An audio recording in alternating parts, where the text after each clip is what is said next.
Karibu sana. I want us today to take you through the language of the Kalenjin, the people who are occupying almost 90% of the Rift Valley. This came after some friends of mine told me, please teach us your language. Nikamwambia, okay, I will. But because now, sometimes I want you to take your time. I will have to post it for you. Apart from that, I'm a teacher. I teach chemistry and physics also. I can teach those who are interested in Kalenjin. There are people who are born Kalenjin but they don't know how to speak it. Wale watu wanasikianga ati nasikia tu lakini sijui kuongea. I just wawachana na hiyo. Bwana, learn to speak your language. That's why mimi nimejitolea sasa nitakuwa nafunza watu hata kama uko America ama uko wapi, but you feel like you want to learn. We are going to move one by one, step by step, until you know how to construct a sentence in a Kalenjin language with the correct accent. You all know our accent. You all know huwa tunafunja, tunaharibu PB, SZ, hizo KG. We don't have those J and in fact, most of the things I'm teaching you here, I've written them down so that because of that accent that I have, you will be relating what you are seeing and what you are hearing.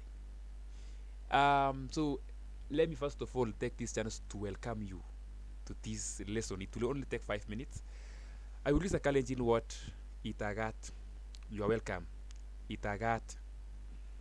And if I don't want to welcome you, I will start with ME or MA, maitagat, meitagat. But because you are welcomed, I'm saying this, itagat. So let's learn this. Maybe after learning this, you will start running like those guys who are running there, Kina Kipchoge. First of all, let me start by taking you through the Kalenjin sub-tribes.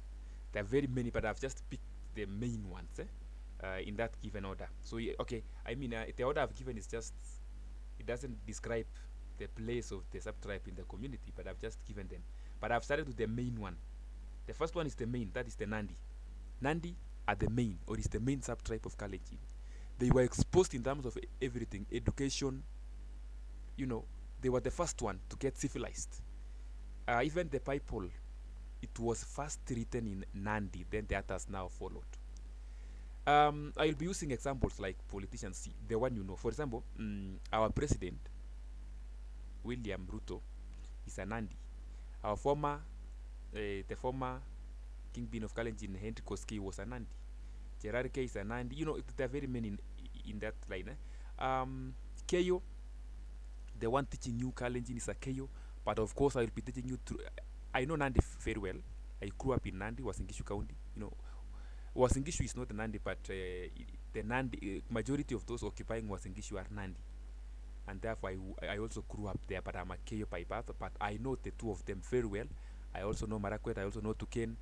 I know Kipsikis. I'm about to know Sapaut. I know it. Nile unasikia nasikianga lakini siwezi ongea Pokot. I can hear 20% of the Pokot. Such things.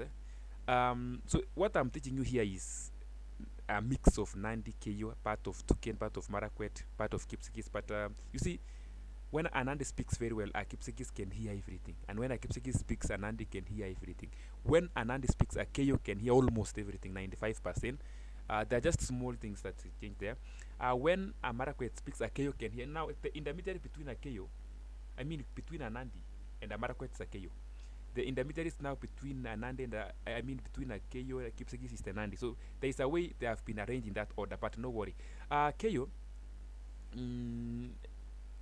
a politician now who is a Keyo is the late Chepkut, the late Piwot. Those were the Keyos. Tuken, our former president Moi was a Tuken. Marakwet, the CS of transport and whatever, Kipchumba Murkomen, is a Marakwet. Kipsigis, we have the General Isaac Ruto. Sapaut, we have Sakacha. I know many don't know actually that Sakacha is Sapaut. Pokot, we have the comedian Lonyangapu. Terik is a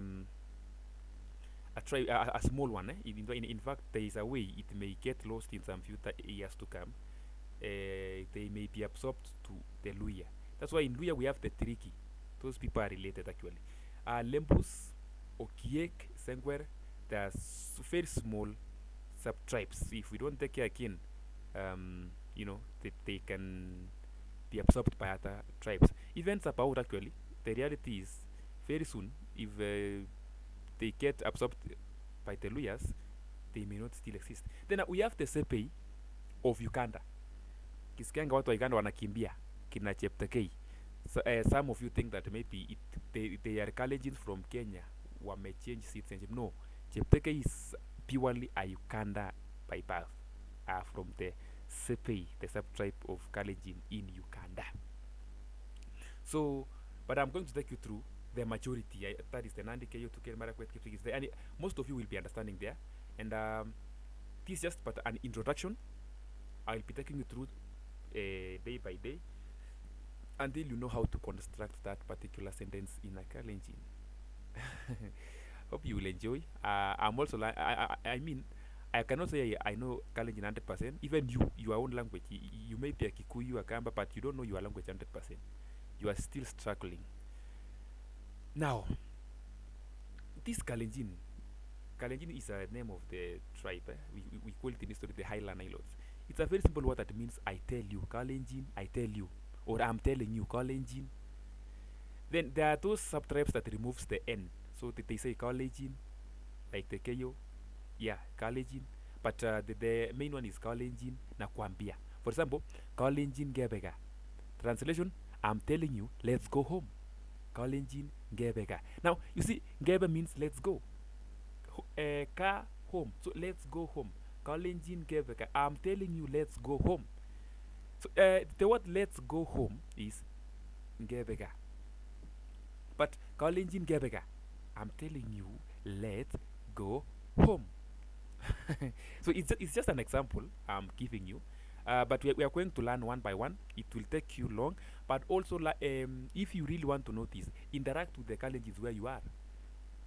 Don't even ask whether you are a Tuken. Just interact with them. I know they will teach you. When you ask somebody to teach you, kwanza ataanza kukufunza tabia mbaya. But haina shida. As time goes, you will know. But I'm teaching you the correct concept here. Now, let me start with greetings. I will give you a very general greeting, not for morning, afternoon, a general one. So there are two main general greetings in Kalenjin: Jamgei or Iamune. Jamgei, Iamune. Any can do. A general greetings of any time of the day, and its response is Ajamegei or missing. Jamgei, Ajamegei. Jamgei, missing. Iamune, Ajamegei. Iamune, missing. You see, this one doesn't consider the time of the day. As time goes, when you start learning very few basics, I will now tell you, in the morning, what do we say? In the afternoon or in the evening, how do we say? Now let me greet you, then you respond. Jamgei. I hope you have said Ajamegei or missing. Iamune. What have you said? I think you have known it now. So any of the do Iamune, Jamgei. Somebody greeted me yesterday, missing. So now the person is giving me the answer that I'm supposed to, But now I think you know the greetings, Jamgei, Iamune. So the other person will just respond, Ajamegei or missing. Jamgei, missing. Iamune, missing. Jamgei, Ajamegei. Iamune, Ajamegei. That is, if you are well. Ajamegei means I'm okay. Missing, I'm well. Abari, nzuri. Yes, but you just understand in Kenya, somebody is very sick. Unamwambia habari yako, anakuambia niko salama. It's just a greetings, So that is it. Today, let me just give you some common nouns, verbs, and adjectives. Nyo means calm. Nyo, calm. Jepto, you just call somebody Jepto, then she responds. Ama, there is no specific response. Hata nyinyi mnajua. When somebody calls you, how do you respond? As long as you produce any sound, asikie umesikia. For that person to know you have just heard. Kipto. Tasikia, hey. Nyo. then Kipto will come. Then you are somewhere you want to go. Ngebe, you are telling people, let's go. Ngebe, let's go. Labat, kimbia, run. Labat. You are taking care of your livestock, alafu mbuzi imeenda kwa shamba inakula mahindi. Kipto labat, yani Kipto kimbia. Kipto run. Hey, Murive, hey, Murive don't run. Wacha nikuambie maana ya Murive don't run in Kalenjin. Murive don't run. You see, I started this lesson by telling you itagat, maitagat. So itagat, you are welcomed. Maitagat, you are not welcomed. Labat, kimbia. Melabat usikimbie. Melabat usikimbie. Murive melabat. So then there is another one here. If you want to tell somebody to eat, you just tell that person amishe or am. But now when you say then you tell that person any kula chakula. So for it to come very well, let me take you through this. Amitwagik means food. The one here, amitwagik, that is food. So when you say just amishe, that person will understand you want him or her to eat.